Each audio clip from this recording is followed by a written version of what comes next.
Okay friends, so இந்த bread ஏன் இந்த கலரில் இருக்குதுன்னு பார்த்தீங்கன்னா, இதுக்கு நேம் வந்து பிளாக் ப்ரெட்டு. ஸோ இது நானே பண்ண ப்ரெட்டு, ரை ஃப்ளாரு அதெல்லாம் வச்சு பண்ணது. ஸோ நல்லாயிருக்கு. ஸோ நல்லாயிருக்கு, டேஸ்ட்டும் நல்லாயிருக்கு. ஸோ இப்போ வந்து அதை நான் டோஸ்ட் பண்ணதுக்கு வச்சுட்டேன்.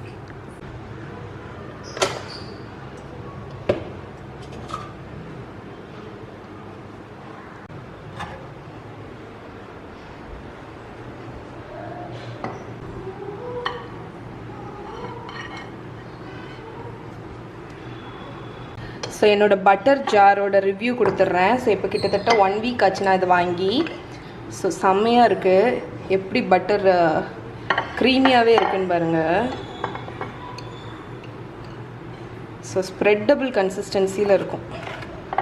ஸோ டோஸ்ட் வந்ததுக்கப்புறம் அதில் லைட்டாக ஒரு 1/2 டீஸ்பூன் பட்டர் வந்து ஸ்ப்ரெட் பண்ணிக்கலாம். டக்குன்னு உருகிரும். ஸோ உங்களுக்கு வந்து யூஸ்வலாக பட்டர் நம்ம ஃப்ரிட்ஜிலேருந்து நிறைய பேர் கேட்டிருந்தீங்க, ஃப்ரிட்ஜிலேருந்தே நம்ம யூஸ் பண்ணிக்கலாமே அப்படின்னு. பட் இது வந்து இந்த மெயினாக இந்த ப்ரெட்டில் தடவுறதுக்கு தான்.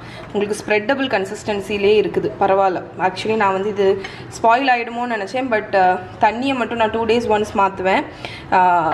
கிட்டத்தட்ட எனக்கு 1 வீக் மேலேயே ஆச்சு. ஸோ பட்டர் வந்து எந்த வித ஸ்பாயிலேஜுமே இல்லை. பாருங்கள், நீட்டாக இருக்குது. ஓகே, ஸோ திருப்பி வந்து அந்த கண்டெய்னர் வந்து அதாவது பட்டர் தண்ணி வந்து கீழே இருக்குது. ஸோ அது அப்படி இருக்கும். ஓகே, இது கவுண்டர்லேயே வச்சுக்கலாம், உங்களுக்கு ஸ்ப்ரெட்டபிள்லே இருக்கும்.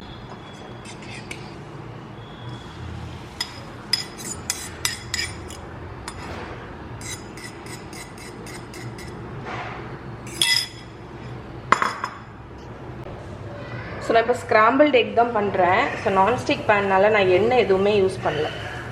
எண்ணெய் எதுவுமே யூஸ் பண்ணாமே நான் வந்து மிக்ஸ் பண்ணுறேன், ஸ்க்ராம்பிள்ட் எக் பண்ணுறேன்.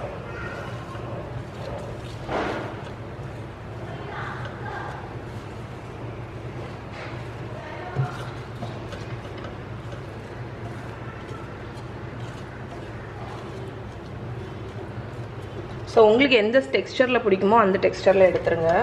எனக்கு வந்து சாஃப்டாக இருக்கிறது தான் பிடிக்கும். ஓகே, இப்போ நான் எடுத்துருப்பேன்.